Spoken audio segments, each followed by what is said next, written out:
In today's video, I'm going to go through around 4 or 5 of the most important things that you need to be aware of if you're thinking about starting your own e-commerce business. And these were the things that I wish someone told me when I first started my store many years ago, because it would have got me to the point of being able to hand in my notice and quit my job working as a bookkeeper in London City to traveling the world to various different amazing locations while still being able to make an income from my e-commerce business even though I was on holiday. So I'm sure if you watch this whole video from start to finish, you're definitely going to get some sort of insight into exactly what you need to know when it comes to starting your own e-commerce store. So as always, I don't want to waste any more time. I want to get right into it. If you find any value in the video at any point, don't forget to press the like button. I really appreciate that. Thank you so much in advance. Don't forget to subscribe, hit the bell notification so that YouTube can let you know when a new video has been released. Let's not waste any more time. Let's get right into it. All right, so getting straight into it, one of the first things that you're going to need to think about is deciding on a fulfillment method. And when I say fulfillment method, this is simply what you're going to do when it comes to getting the product to the customer once they bought it from you. And there's two main fulfillment methods that I've used myself over the years. The first one is by buying the products in bulk, most of the time from China, sending it to your house,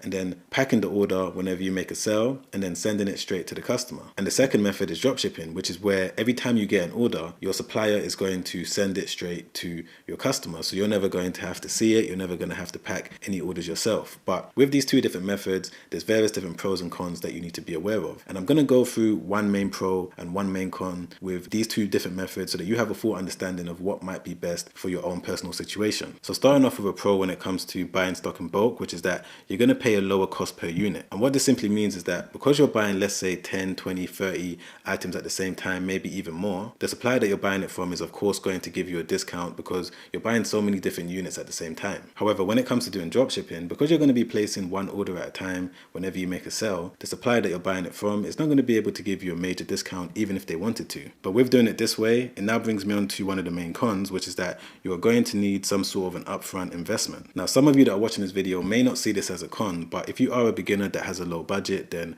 of course this is going to be one of the major disadvantages to buying stock in bulk, is that you are going to have to spend, let's say $500, maybe $1,000, maybe $2,000, depending on what type of products you're thinking about selling. Now, for me personally, when it came to the initial days of me buying products in bulk from China, I didn't really see it as a con for me to have to put money down for the products because I knew that this was a requirement for me to get my business off the ground. So depending on your current situation when it comes to your personal finances, you may not see this as a big deal. Now, moving on to dropshipping, one of the main pros is that it's very easy to get started today if you wanted to. So one of the biggest advantages to doing dropshipping is that you don't have to wait for the products to arrive at your house before you're able to start selling, like what you would have to do if you were going to buy the products in bulk. You're going to be able to basically get things started today if you wanted to. Now, of course, you need to be aware of what you shouldn't do, what you should do, what platforms to sell on. But if you are aware of all of that, you're going to be able to most likely make your first sale within the next 48 hours, which now brings me on to one of the main cons, which is that there's going to be more competition that you're going to have to deal with. Because it's so easy to get started, anyone can start from their bedroom right now, whether you're 16 years old, whether you're 12 years old,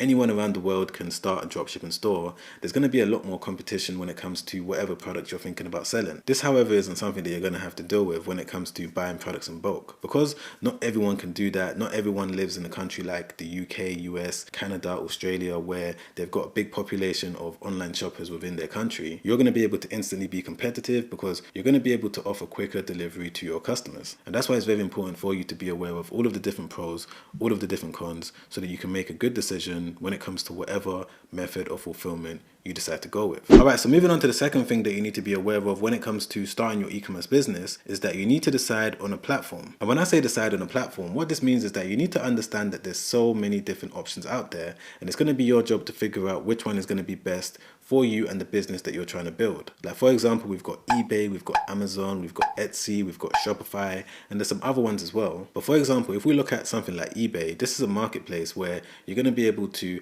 essentially use it to build your brand. And when I say marketplace, it means that there's various different sellers and there's going to be buyers coming onto the website on a daily basis, which means that you're going to be able to benefit from all of that free traffic. And similar to eBay, Amazon works in a similar way. It's a marketplace, but there's some differences between Amazon and eBay. One of the main differences is the Amazon FBA program, which is fulfilled by Amazon. This is where sellers are going to be able to buy their products in bulk and send it directly to an Amazon warehouse for Amazon to be responsible for fulfilling all of the orders directly to the customer. And when it comes to Shopify, the way that this differs is that it's not a marketplace. You're going to essentially use it to build your own website, which means that customers are going to be able to go directly to your site using your domain, for example, www. followed by your business name.com, and you're going to be able to run your Shopify business in whatever way you want. But the main point that I'm trying to make is that there's various different differences between all of these different platforms, and you need to figure out exactly what you're comfortable with so you're going to be able to grow your business in the most efficient way possible. And this now brings me on to the third thing that I would advise that you guys do, which is to replicate a successful store. And the reason why I picked this here is because this is what actually enabled me to get to my first £100,000, my first £500,000, is because I replicated a store that was much bigger than me. And when I say replicated a store that was bigger than me, I just kind of copied exactly what they did when it came to the platforms that they were selling on, the type of products that they were selling, just generally the way that they structured their store. And if you do the exact same thing, instead of trying to reinvent the wheel and also try and sell a revolutionary product, you're going to be able to put yourself in a position of being successful. And to give you a quick example of what I personally did, I found a seller that was selling similar items to what I wanted to sell. So let's say if I was thinking about building a store that sold various different supplements, there's this store right here called Mobu, and as we can see, they've sold over 350,000 individual items from this one eBay store. And just scrolling down, these are the type of items that they're selling, you know, things like vitamin D3, multivitamins, iron tablets, and straight away I can see that they've kind of designed their store in a specific way. So I may want to design my store in this way as well, with the exact same colors, not the exact same branding, but because I know that they're successful and I can see that they're making sales,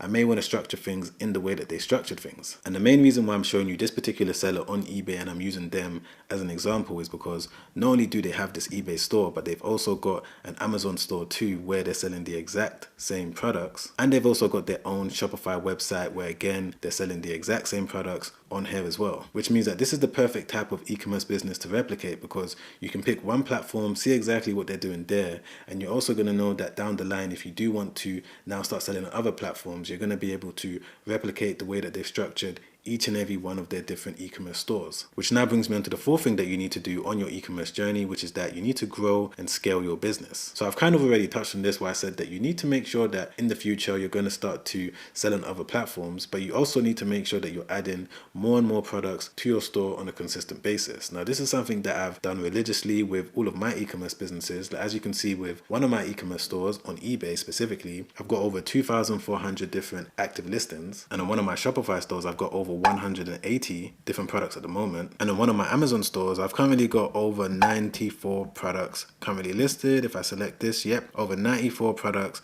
currently in one of my Amazon stores. And of course, adding new inventory is just one of the many ways that you're going to be able to grow and scale. But either way, it's very important that you remember this, because if you forget this, you're going to get to a point where you're going to end up becoming complacent. And this is the last thing that you want to do when it comes to running any online business. If you get to a point where you've added 20 products, or you're doing things a certain way and you're maybe making around $10,000, $20,000 per month, the minute that you allow yourself and your business to become complacent, that's when you're going to start to see sales slowly dying. So that's why with all of the online businesses that I'm running at the moment, I always try to make sure that I've got the mindset of growth and scale. But of course, there's a lot more that goes into starting an e-commerce business. I just wanted to give you guys the basic things that I wish someone told me when I first started, because it would have got me to the point of being able to quit my full-time job a lot sooner. But if you've enjoyed this video so far, don't forget to press the like button. I really appreciate that. Don't forget to subscribe as well. And if you want to watch a free webinar where I break down a little bit more details as to how you can start your e-commerce business and what I personally did, you can watch that free webinar by clicking the first link in the description down below. And if you also want to watch another YouTube video that I made not too long ago, where I break down some other important things that you need to know when it comes to starting an e-commerce business in 2023 and beyond, then make sure you click the link right there. Check that video out straight after this one, because it's already helped out so many people, and I'm sure that it's going to help you out too. Alright guys, I'll see you on the next one. Make sure you stay safe out there. Peace.